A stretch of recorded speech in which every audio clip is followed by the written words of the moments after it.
En pantalla nuestra próxima entrevista. Vamos a establecer ya la comunicación con Andrea Uboldi. Ella es ex ministra de Salud de la provincia de Santa Fe. Vamos a estar charlando de todos los temas de agenda, tanto de la situación de coronavirus, también la cuestión de dengue, muy preocupante también para la salud y para la provincia de Santa Fe. Andrea, ¿cómo estás? Muy buenas tardes para vos. ¿Qué tal? Muy buenas tardes para todos. Bueno, ¿cuál es el análisis en primera medida que podés hacer respecto de la situación de coronavirus en la provincia? Bueno, en principio algunas aclaraciones porque me parece que hay bastante confusión. Nosotros estamos en una curva o en una cantidad de casos que se mantienen bastante estables, con una situación especial, algunas localidades sin casos, algunas otras localidades con casos que están vinculados con viajeros o con algún nexo, con algún caso confirmado de grandes ciudades. Y de las 3 ciudades grandes como Rafaela, Rosario y Santa Fe, la aclaración vale para Santa Fe, que había surgido que estaba con una transmisión en conglomerados, y Santa Fe hace bastantes días que está sin casos, o sea que no está con circulación en conglomerados. Rafaela sí está en circulación con conglomerados y Rosario está en circulación comunitaria. Vamos a aclararle a la gente porque estos nombres son un poco raros y la gente no termina de entender. Si yo tengo un viajero que se mantuvo en cuarentena y al cabo de una semana presenta síntomas, le tomo una muestra y resulta positivo, tengo un caso confirmado. Puede ser, cuando yo busco con quienes estuvo en contacto, que encontremos la pareja o la persona que lo transportó o un compañero de trabajo que pudieran presentar síntomas dentro de la semana y entonces los confirmo. Y en este caso puedo encontrar perfectamente quién es el primer caso, quién se contagió de él, a cuánto tiempo se contagió, cuáles son los síntomas e ir buscando los contactos de contactos. Entonces puedo encontrar núcleos o centros o conjunto de personas o conglomerados que me permiten identificar de quién se va contagiando la gente. Es un paso más al de viajero o al de caso confirmado, porque ya estoy involucrando personas que no viajaron y que se contagiaron en la ciudad donde viven, pero encuentro perfectamente el hilo conductor. Cuando encuentro casos en los que no puedo explicar de quién se contagió, es decir, que la persona aparece con sintomatología y no encuentro quién ha sido su contacto para contagiarlo, hablo de que empiezo a detectar circulación en la comunidad. Significa que el virus circula, no sé bien dónde está, pero comienza a estar en la ciudad y por lo tanto estoy en un paso más de la etapa del COVID. Bien, en los últimos días se ha hablado mucho respecto de la cantidad de testeos de nuestro país en relación con otros. A tu criterio, ¿esto cómo está sucediendo en Argentina? Bueno, mira, hay un problema internacional que es la provisión de reactivos, y esto no es un problema de Argentina exclusivamente, sino que es un problema del mundo. Los reactivos son importados. Lo que nosotros estamos usando por ahora en Argentina es un reactivo a partir de las secreciones respiratorias de las personas, tomando una muestra de la nariz y de la boca, y eso se estudia con una técnica que se llama PCR en tiempo real. Es una técnica cara y es lo que permite confirmar o descartar la sintomatología, y también es la misma técnica que se utiliza para el alta de las personas. Esto también lo quiero mencionar porque por ahí la gente no sabe que para dar el alta, cuando ustedes escuchan altas transitorias, son personas que han egresado de una institución, pero que todavía no tienen el estudio de laboratorio de confirmación negativo. De modo que se está pidiendo que por lo menos tengan 2 muestras negativas para dar un alta definitiva. De modo que la misma técnica que usamos para el diagnóstico la estamos usando también para controlar el alta de los pacientes, con lo cual se hacen test para diagnóstico, pero también se hacen test para control de la sintomatología de los pacientes. O sea que el reactivo está faltando en el mundo y Argentina también tiene dificultades para el ingreso de reactivos. Cuando uno habla de test diagnóstico, habla de esta técnica. Y después hay una serie de posibilidades que seguramente en las próximas semanas estarán disponibles en Argentina y seguramente la provincia de Santa Fe participará, que es poder saber si realmente nosotros solo estamos viendo los casos que estudiamos, los que se internan, o hay circulación en la comunidad en algún lugar y no la estamos viendo. Y estos son test rápidos. Sabemos a partir del ingreso con los cargamentos que vinieron de China que estos test van a ingresar y se va a hacer alguna muestra en algunas grandes ciudades, y con eso uno podría saber si hay gente asintomática o gente presintomática, o sea que el día previo o las 48 horas previas a tener síntomas es positiva, que nos permita trabajar haciendo un aislamiento más rápido y una identificación de zonas, por así decirte, calientes en una ciudad o en un determinado lugar o en la como misma parte del equipo de salud. Y faltan los últimos test que todavía no están disponibles en Argentina, que son los test para medir anticuerpos. Es decir, una vez que yo tuve la enfermedad, no mido ya el virus en las secreciones, sino que mido los anticuerpos en sangre. Y este test todavía no está disponible, pero a futuro va a ser una gran herramienta porque nos va a permitir también saber si personas han padecido la enfermedad y están ya con anticuerpos positivos, y a su vez también para la recuperación de muchas personas esenciales, por ejemplo, del personal de salud, que uno pueda combinar test para lograr tener una alta precoz, estando seguros de que la persona ya tiene anticuerpos y que ya no es más contagioso. Bien, respecto de un tema, antes de darle la palabra a mis compañeros, que mencionaste recién, estas altas transitorias y altas definitivas. Hoy el gobierno, a través del Ministerio de Salud, en su parte epidemiológico que brinda todas las mañanas, habló de casi 750 altas. ¿Son definitivas, transitorias o en ese número se encierra ambas? No, en el número en general se encierra ambas porque básicamente, digamos, te hago esta aclaración por si lo han escuchado, de altas transitorias o altas definitivas, o uno puede decir el alta. En realidad el alta por el momento está supeditada a un estudio y también, como interesante para contar, no hay una correlación tan real entre cómo me fue con la sintomatología que tuve y mi prueba positiva. Estaba escrito o habíamos leído mucha información respecto a que las personas que tienen formas más graves o que han requerido internación y han tenido fiebre más prolongada tenían positiva la prueba a 14 días o a 21 días. Pero nos estamos encontrando en el seguimiento que hay personas que han tenido pocos síntomas y sin embargo tienen una prueba positiva. O sea que todavía no hay tanta correlación a mucha sintomatología, mucha prueba positiva y poca sintomatología, rápidamente la prueba negativa. Sin embargo, esto te permite que la persona vos la levantes de la cuarentena, es decir, que la levantes del aislamiento y sobre todo para los que pertenecen al equipo de salud, el tener esta prueba negativa es muy importante para poder retomar sus actividades. Doctora, ¿cómo le va? Juan Citroni la saluda. ¿Cómo estás? Muy bien, muy bien. A ver, quiero hacer saliendo del tema del coronavirus, ¿no? El coronavirus que nos agarró de sorpresas a todos, al mundo entero. Pero acá en la provincia de Santa Fe hay un tema que nos está preocupando y mucho, tiene que ver con el dengue. El dengue, que no es algo que de alguna manera nos haya sorprendido, porque los estados vienen trabajando desde hace mucho tiempo, porque se venía haciendo un seguimiento año a año. ¿Cuán preocupante es que volvamos a tener en la provincia un rebrote semejante de dengue? ¿Y cuáles son las razones por las cuales de repente los números cambian comparando con años anteriores?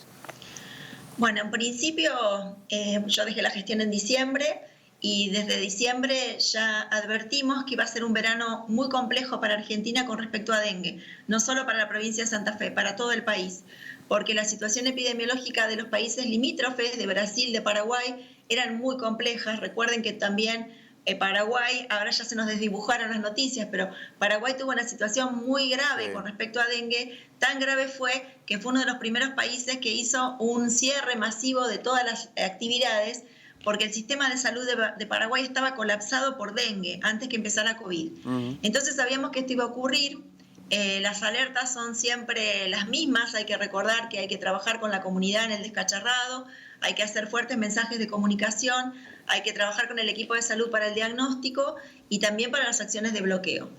A mi entender, lo que pasó en Argentina, y esto también motivó mucho, al principio mucha crítica al ministro Ginés González García, Argentina inicialmente se preocupó por dengue, inicialmente se preocupó por sarampión, pero cuando vino el estallido mundial de la situación de muertes y de COVID, creo que lo que ocurrió con dengue es que pasó desapercibido. Creo que la situación de salud o la enfermedad de dengue no fue agendada con la misma fuerza que debió ser agendada mientras nos preparamos para COVID. Y no era una cosa o la otra, claro. Era poder establecer en dónde teníamos situaciones de mucha circulación del virus de dengue, donde teníamos problemas para poder haber armado equipos muy fuertes que fueran a cerrar los brotes y que fueran a trabajar acompañando a los equipos locales para cerrar rápidamente el brote. O sea, falló eso, digamos. ¿Cómo? Digo, falló eso, sí. Se puso la atención en COVID, se puso todos los recursos a COVID y nos olvidamos de que teníamos una cuestión que atender con el dengue. Sí, creo que falló en todo el país esta situación, creo que las medidas no fueron tan intensas como debieron ser.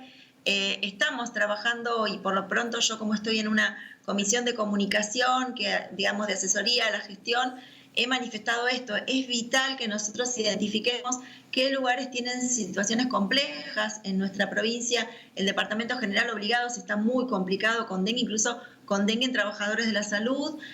También lo que corresponde a Rafaela, también lo que corresponde a Sunchales, a Ceres, Casilda, Rosario. Santa Fe está un poco más tranquila en cuanto a los números, pero digo, los lugares más, hay que mapear la provincia, hay que ver dónde están las mayores dificultades, hay que hacer un gran esfuerzo de recursos, de insumos, de personal, y hay que cerrar rápidamente los brotes. Nosotros no podemos esperar que la temperatura baje la reproducción del mosquito y que nos quedemos tranquilos pensando que ya se va a agotar el brote, porque el norte, por ejemplo, nuestro tiene diferencias de temperaturas y semanas de patología distinto al centro norte, al centro y al sur. Y por otro lado, pensemos que los síntomas, y esto yo siempre los marco, son muy parecidos. Es decir, los síntomas de dengue son fiebre, dolor de cabeza, dolores musculares, cansancio, claro, y un salpullido, que coinciden. A veces uno puede tener dolor de garganta, y hasta el dengue, nosotros lo vimos en el brote del 2008, tenía trastornos en el gusto, con un sabor metálico que la gente refería. Así que digo, tenemos una enfermedad muy parecida al COVID. Tenemos una población que está igual de expuesta a dengue y a COVID. Tenemos el mismo equipo de salud que tiene que trabajar para ambas enfermedades y para todo lo demás. Tenemos las comunas y los municipios que tienen que también prepararse para COVID con medidas de control y medidas también de protocolos para que algunas empresas empiecen a funcionar, y tienen que ocuparse de dengue. Y tenemos la población, que esto es la mayor preocupación, que puede estar padeciendo dengue y que en una convalescencia de dengue pueda desarrollar COVID. Con lo cual no hay mucha experiencia de cuáles serían los riesgos de esta población, y nuestra obligación como gestores debería ser cerrar pronto los brotes para tratar de evitar que se siga expandiendo dengue y nosotros ya este problema de salud no lo tengamos como un problema de preocupación y podamos atender otras situaciones de salud de la comunidad. Andrea, ¿cómo estás? Rodrigo Villarreal te saluda, ¿cómo andás? ¿Qué tal? ¿Cómo estás? Muy bien. Primero, lo decías el Departamento General Obligado, pero quiero resaltar lo de Reconquista. Reconquista es noticia nacional, es la cabecera del departamento en una extensión territorial muy grande que tiene ese departamento, pero Reconquista, a ver, en total el departamento tiene 176.000 habitantes. Reconquista tiene más de 900 casos. Sí. Sí, digo, esto es una combinación.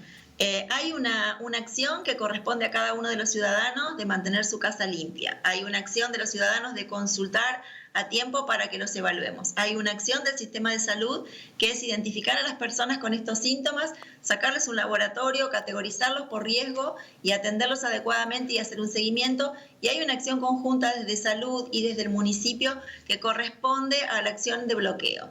La verdad que, bueno, yo comparaba Reconquista con Román, donde estuve instalada en el 2011 mucho tiempo por un brote grande, y la gente realmente en Román entendió perfectamente de qué se trataba dengue, conocen perfectamente qué es lo que hay que hacer, y en esta localidad la situación es completamente diferente.